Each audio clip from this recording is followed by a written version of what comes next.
स्वागत छ भाइ बहिनीहरु तपाईलाई नेपाल अनलाइन स्कुलमा।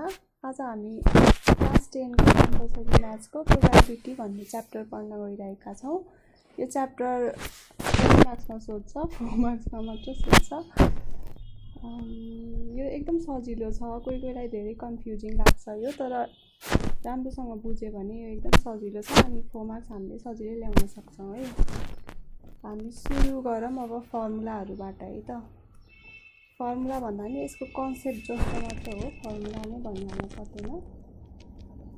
प्रोबेबिलिटी अफ अ इभेन्ट भनेर पी गरेर हामीले डिनोट गर्छौं है।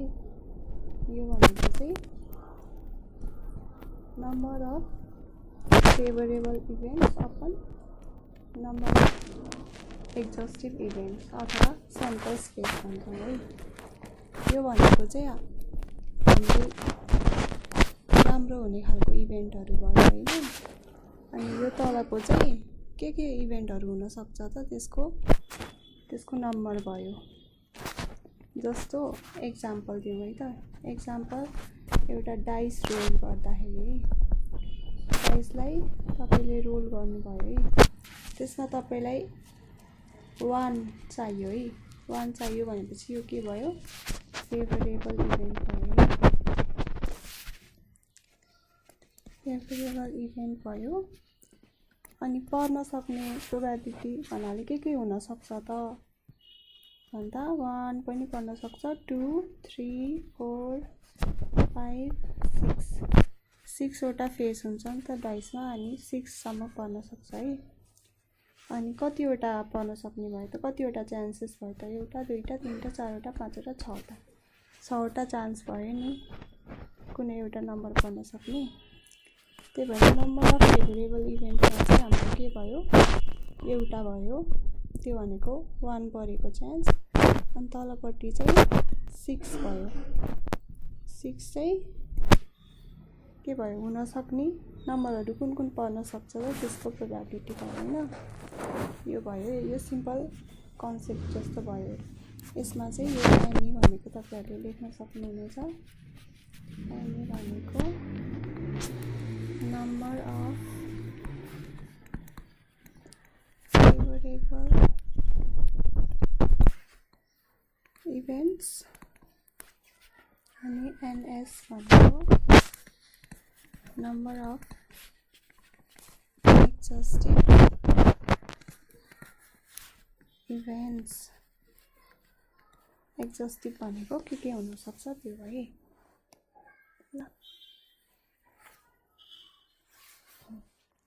ल अब अर्को प्रोबेबिलिटी भनेको चाहिँ एम्पिरिकल प्रोबेबिलिटी भनेर पढ्छौं।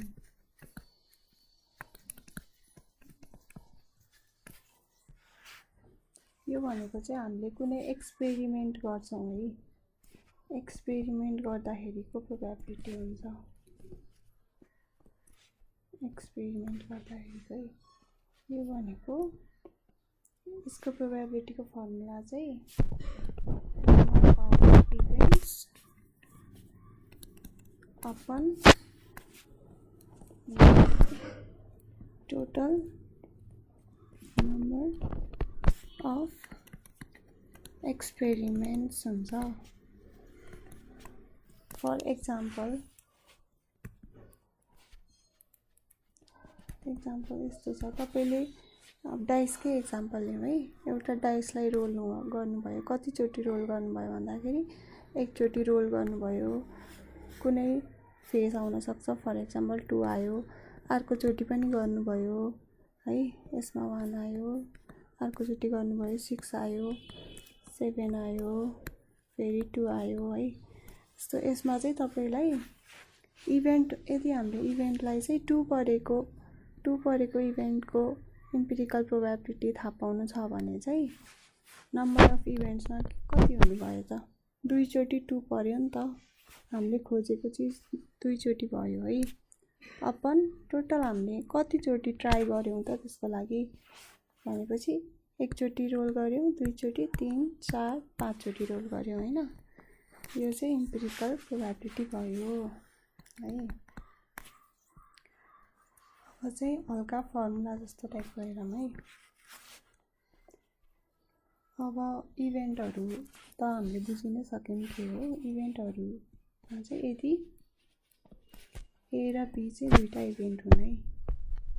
If A and B are two events, दुईटा इभेन्ट्स हुन् अनि त्यसमा पनि कस्तो भन्दाखेरि mutually exclusive भनेको चाहिँ एउटा भयो भने अर्को हुँदैन अनि अर्को भयो भने त्यो अर्को हुँदैन है। जस्तै डाइसकै एक्जाम्पल लिउँ। यसमा पनि यसमा 1 पर्यो भने 2 पर्दैन नि त, 3 पनि पर्दैन, 4 5 6 पनि पर्दैन। 2 पर्यो भने फेरि अरु नम्बर पर्दैन, एउटा नम्बर मात्र पर्न सक्छ। अथवा कोइनकै केसमा पनि हेड पर्यो भने टेल पर्न सक्दैन अनि टेल पर्यो भने हेड पर्न सक्दैन है। हो त्यस्तो केसमा चाहिँ हाम्रो फर्मुलाहरु के छ भन्दाखेरि probability of A or B अथवा प्रोबेबिलिटी अफ A वा B पनि भन्छौं नेपालीमा। A वा B भनेको और नै भयो।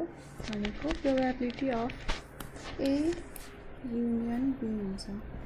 A र B को प्रोबेबिलिटी को कम्बिनेसन जस्तो। त्यो कम्बिनेसन चाहिँ के हुने भयो भन्दाखेरि कि A परेको वाला प्रोबेबिलिटी हुने भयो कि B परेको प्रोबेबिलिटी हुने भयो है। प्लस हुन्छ। अनि अर्को P probability of A and B भनेको प्रोबेबिलिटी अफ A र B है। A र B एन्ड भनेको त हाम्रो स्टोरी डिनोट गर्छ। हजुरहरुलाई सेटबाट पनि थाहा छ। यहाँ भनेको PA probability of A into probability of B हुन्छ है।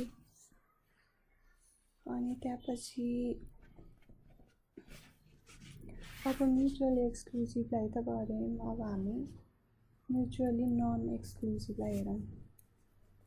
म्युचुअली नन एक्सक्लुसिभ भने यसमा चाहिँ प्रोबेबिलिटी पहिला सुरु म नन एक्सक्लुसिभ भनेको हजुरहरुलाई बुझाइदिन्छु है। जस्तो तासको कुरा गरौँ है त। एउटा तास छ हैन, अनि त्यसमा चाहिँ किङ छ है। यो किङ सम्झिनुस्। अनि त्यसपछि यहाँ हार्ट वाला किङ छ एउटा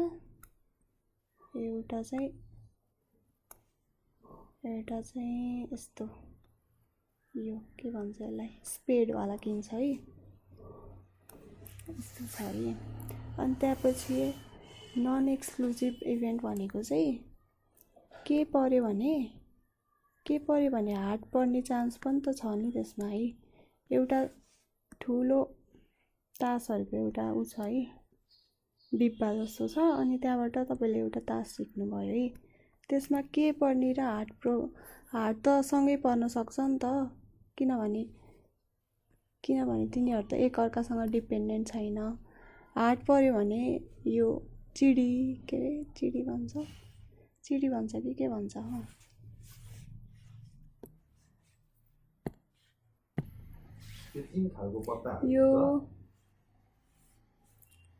यो भनेको चाहिँ हाम्रो हुकुम भयो हैन।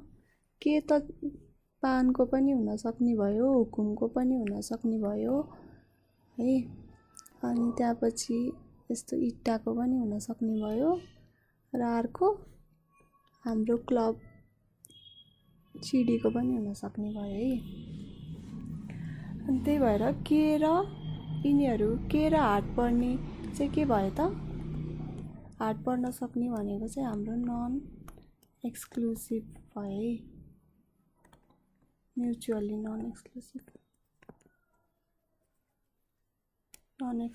भयो। तर एउटै तासको पत्तामा यो दुईटा त पर्न सक्दैनन् नि। यिनीहरु चाहिँ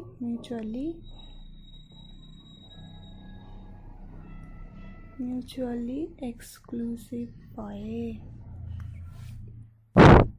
म्युचुअली नन एक्सक्लुसिभमा चाहिँ अब फर्मुला हेरौँ है। फर्मुला चाहिँ के छ भन्दाखेरि सुरुमा ए वा बी को फर्मुला हेरौँ है। ए और बी छ भने के हुने भयो? ए युनियन बी हुने भयो। यो भनेको चाहिँ कति हुने भयो? प्रोबेबिलिटी अफ ए मा प्रोबेबिलिटी अफ बी जोड्यौँ हामीले, अनि त्यसमा चाहिँ दुवै हुन सक्ने प्रोबेबिलिटी घटायौँ भने चाहिँ यो आउँछ।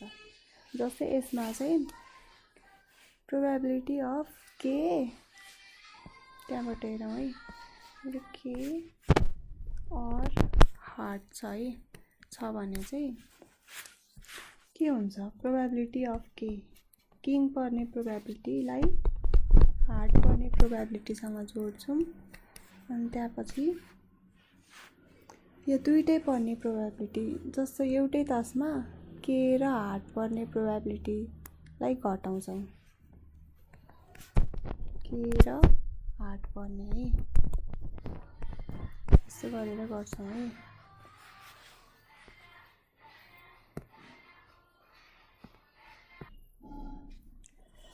ल अब इन्डिपेन्डेन्ट इभेन्ट्सहरुमा हेरौँ है।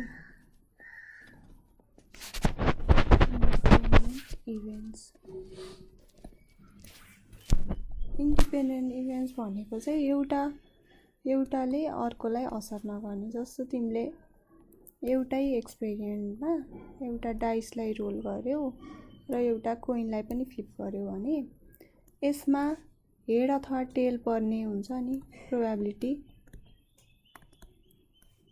त्यसले यसमा के पर्छ भन्नेलाई डिटरमाइन गर्दैन, असर गर्दैन। त्यही भएर यिनीहरू के भयो? इन्डिपेन्डेन्ट खालको इभेन्ट भयो के। यसमा 1 2 3 4 5 6 जे पनि पर्न सक्छ है। अनि यसमा 5 पर्यो भन्दैमा अर्को कोइनमा पनि हेडै पर्छ भन्ने जस्तो डिटरमाइन त गर्दैन नि यो यसले। त्यही भएर यिनीहरूलाई इन्डिपेन्डेन्ट इभेन्ट्स भने। त्यस्तोमा चाहिँ के हुन्छ भन्दाखेरि probability of A and B, A र बी पर्ने, ए र बी हुने प्रोबेबिलिटी चाहिँ probability of A into probability of B हुन्छ है। अब अर्को चाहिँ यदि एउटा इभेन्ट ए छ हैन, ए इज इभेन्ट है, एउटा घटना हो हैन ए भने चाहिँ त्यसको नट ए नहुने अथवा ए भन्ने घटना नघट्ने प्रोबेबिलिटी भनेको चाहिँ के हुन्छ? कसरी डिनोट गर्छौँ भन्दाखेरि प्रोबेबिलिटी अफ ए कम्प्लिमेन्ट, त्यो भनेको 1 मा ए को प्रोबेबिलिटी घटाइदिने है। हाम्रो म्याक्सिमम प्रोबेबिलिटी भनेको कति हुन्छ? त्यो त 1 हुन्छ नि त। कि त्यो हुन्छ कि हुँदैन? 1 भन्दा धेरै त हुन सक्दैन, किनभने के हुन्छ?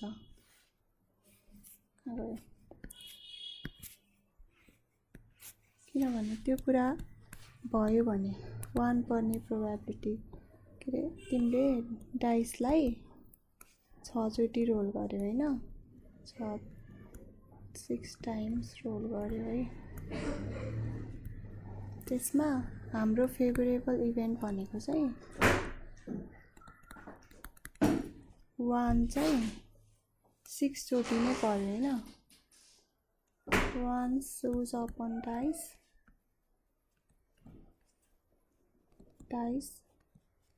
6 times, त्यो भयो भने हाम्रो प्रोबेबिलिटी अफ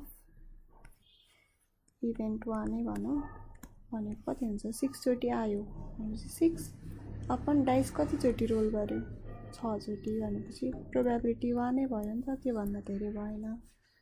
यो भयो। अनि 1 नपर्ने प्रोबेबिलिटी चाहिँ के भयो भन्दाखेरि 1 माइनस प्रोबेबिलिटी अफ 1 भनेको 0 भयो। त्यही भएर 1 नपर्ने त प्रोबेबिलिटी छँदै छैन भन्ने कुरा बुझ्यो है। अब आएको है यदि ए र बी दुईटा इभेन्ट छन् है,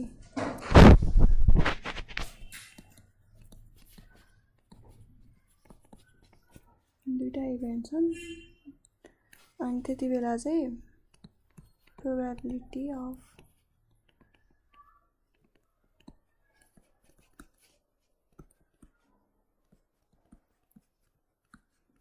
कम्तीमा नि एउटा इभेन्ट हुने प्रोबेबिलिटी चाहिँ कति हुन्छ भन्दाखेरि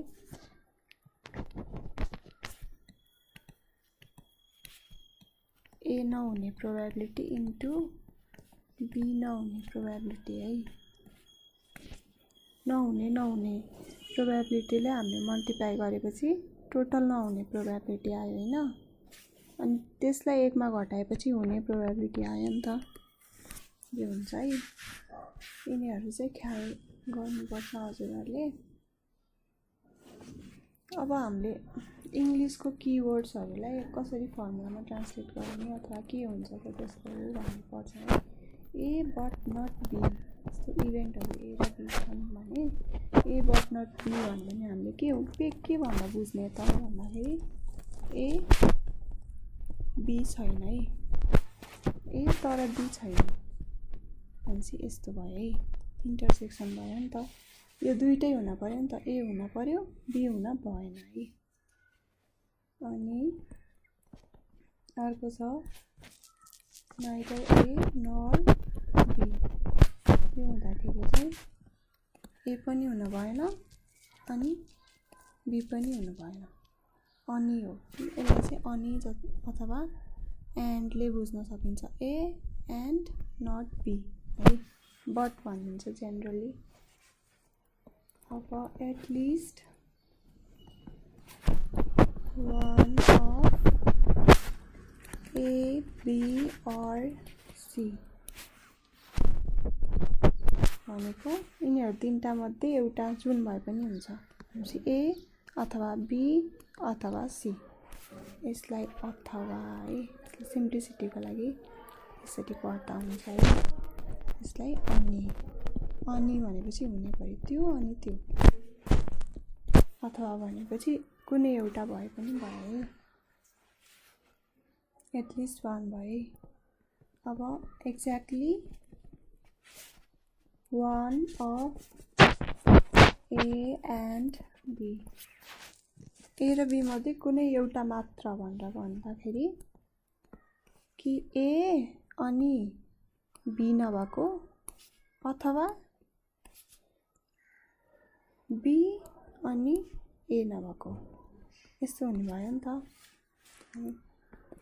अर्को all three of A B and C, के हुने भयो त, सबै हुन पर्यो, ए अनि बी अनि सी है। एक्ज्याक्टली 2 भनेर भनेछ है, 2 यिनीहरू तीनटा मध्ये ठ्याक्कै दुईटा मात्र हुन पर्यो, जुन भए पनि भयो दुईटा मात्र हुन पर्यो। त्यो भनेको चाहिँ ए अनि बी अनि सी चाहिँ होइन, यसो भयो यो, अथवा ए अनि बी होइन सी चाहिँ हो, अथवा ए होइन अनि बी हो अनि सी हो, यस्तो भयो है। यो चाहिँ हाम्रो सिम्पल हल्का कन्सेप्टहरू भयो। अब यो कुराहरूलाई हामीले एउटा एक्जाम्पलबाट हेरौँ है त। जस्तो एउटा सानो क्वेसन जस्तो छ है, probability of solving a problem by A and B. तपाईहरु जस्तै भाइ बहिनीहरु ए र बी भन्ने रहेछन् है। ए र बीले चाहिँ अब यही प्रोबेबिलिटीकै क्वेशन सल्भ गर्न बसेछन् है, किताब कपी लिएर। क्वेशन है, अनि ए ले त्यो क्वेशनलाई सल्भ गर्न सक्ने प्रोबेबिलिटी चाहिँ हामीले PA ले डिनोट गर्यौं है। अनि B ले त्यसलाई सल्भ गर्न सक्ने प्रोबेबिलिटी PB ले डिनोट गर्यौं है।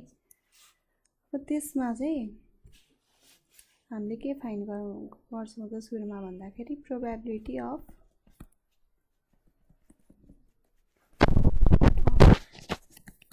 सल्भिङ द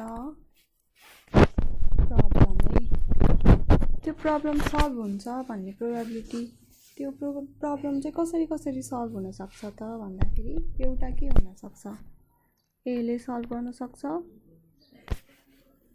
अथवा बी ले सल्भ गर्न सक्छ कि त तिनीहरू दुवैले सल्भ गर्न सक्छन् है।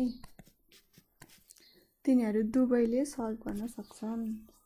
यो भनेको probability of A union B जस्तो भयो है। ए ले अथवा बी ले सल्भ गर्न सक्ने प्रोबेबिलिटी र त्यो प्रब्लम सल्भ हुने प्रोबेबिलिटी चाहिँ probability of A solving the problem plus probability of B solving the problem minus probability of A and B both solving the problem. यो माथिको फर्मुला छ नि, यो हाम्रो इभेन्टहरु के हुन् त, के हुन् हेर्नुस् त।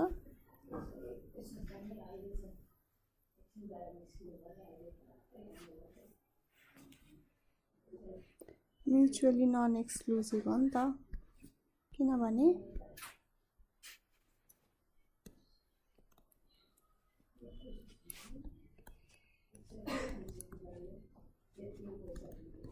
किन म्युचुअली नन एक्सक्लुसिभ हो त भन्दा ए ले सल्भ गर्न सक्यो भने बी ले सक्दै नसक्ने हुन्छ त, हुँदैन नि। बी ले पनि त सल्भ गर्न सक्छ नि, दुवैले सल्भ गर्न सक्छन् है।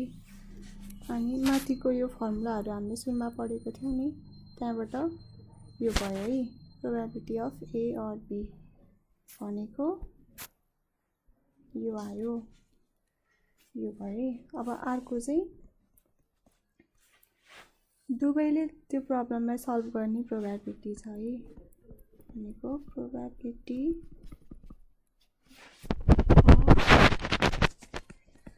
Solving the problem by both भनेको के भयो, प्रोबेबिलिटी अफ ए अनि बी, त्यो भनेको PA क्रस PB है। यो पनि तपाईहरुले माथिको फर्मुलाबाट हेर्न सक्नुहुन्छ। अब अर्को छ probability that at least one of them will solve the problem। तिनीहरू दुईजना मध्ये कम्तीमा पनि एउटाले सल्भ गर्छ भन्ने प्रोबेबिलिटी चाहिँ के हुन्छ त भन्दाखेरि एकबाट तपाईले दुईटैले सल्भ गर्न नसक्ने प्रोबेबिलिटी घटाइदिनु भयो भने त कम्तीमा एउटाले सल्भ गर्न सक्ने प्रोबेबिलिटी आउँछ नि त। त्यो भनेको एले गर्न नसक्ने र बीले पनि गर्न नसक्नेलाई टोटल प्रोबेबिलिटीमा घटाएपछि एटलिस्ट एउटाले चाहिँ सल्भ गर्न सकोस् भन्ने चाहिँ रिजल्ट आयो है।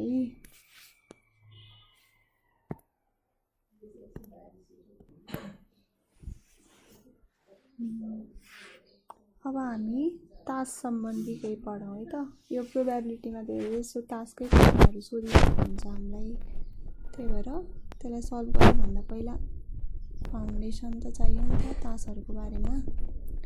हाम्रो एउटा प्याक कार्डमा कतिवटा हुन्छ भन्दाखेरि 52 वटा कार्ड्स हुन्छ है। त्यो मध्ये चाहिँ आधी रातो आधी कालो हुन्छ है। आधी भनेपछि कति हुने भयो, 26 वटा हुने भयो। अनि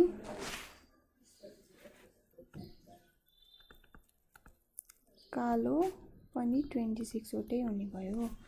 यसमा पनि रातोमा चाहिँ हाम्रो शेपहरू हुन्छ के, दुईटा शेपहरू हुन्छ, एउटा डायमन्ड शेप र अर्को हार्ट शेप हुन्छ है, इट्टा र पाना भन्ने हुन्छ। अनि यतापट्टि कालोमा चाहिँ हाम्रो यो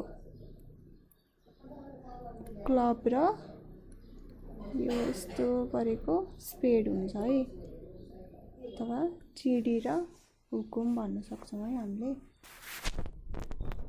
अब यो 26 वटा रातो तासभित्र के हुन्छ त, दुईटा शेपलाई बराबर बाँड्छौँ फेरि है, बराबर बाँड्दाखेरि डायमन्डमा 13 वटा हुन्छ अनि हार्टमा 13 वटा हुन्छ। डायमन्डमा चाहिँ अब सुरुमा यताको पनि गरौँ है, कालोको पनि के छ, दुईटा शेप छ नि त, त्यो मध्ये एउटा फर्स्टमा क्लबवाला गरौँ है, क्लबवाला गरौँ, क्लबमा 13 वटा आउने भयो। अनि अर्को हाम्रो स्पेडमा पनि 13 वटै हुने भयो, 13 वटा हुने भयो है। अनि त्यो मध्ये हरेक शेपको कतिवटा तास हुन्छ त, कतिवटा हुन्छ, ए हुन्छ 2 3 4 गर्दा गर्दा कतिसम्म हुन्छ, 10 सम्म हुन्छ। अनि हाम्रो जे क्यू र के हुन्छ नि त, ज्याक क्वीन र किङ, यो हरेकमा हुन्छ है, 1 2 3 4 10 ज्याक क्वीन किङ है। यसमा पनि सेम, यसमा पनि सेम है, यो सेम यसमा पनि है। अनि हामीले ए भनेको एक्का भयो, एस, जे भनेको के हुन्छ ज्याक, के भनेको किङ, के भनेको रानी अथवा क्वीन। अनि यो के, जे र क्यूमा तपाईहरुले देख्नु पनि भएको छ होला, के हुन्छ, अनुहार हुन्छ नि मान्छेको, राजा रानीको अनुहार बनाएको हुन्छ नि, उनीहरूलाई त्यही भएर फेस कार्ड्स भन्छ है, फेस कार्ड्स हुन्छ। यो त हाम्रो हल्का तास सम्बन्धीको इन्ट्रोडक्सन भयो है। फेस कार्ड भनेपछि यसमा 4वटा के अरे, यसमा 3टा फेस कार्ड्स, यसमा 3टा फेस कार्ड्स, यसमा 3टा, यसमा 3टा गरेपछि total face cards in a pack of cards भनेको कति हुने भयो, 4 3 are 12 वटा हुने भयो है। त्यस्तै गरी यो चार्ट राम्रोसँग सम्झ्यो भने हामीले प्रोबेबिलिटीको क्वेशनहरु सल्भ गर्न सक्छौं है। आज चाहिँ हामीले इन्ट्रोडक्सन, हल्का फर्मुलाहरु अनि तासको बारेमा अनि एउटा सानो क्वेशन जस्तो पनि गरिहेर्यौं है। अब यो हजुरहरुले सिकिसकेपछि चाहिँ आफ्नो साथीभाइ, भाइबहिनीहरुसँग पनि शेयर गरेर यसको बारेमा साथीहरुलाई पनि थाहा दिनु कि साथीहरुले पनि सिक्नु हुन्छ नि त यहाँबाट। ल आजलाई यति, अब नेक्स्ट क्लासमा गरौँला है।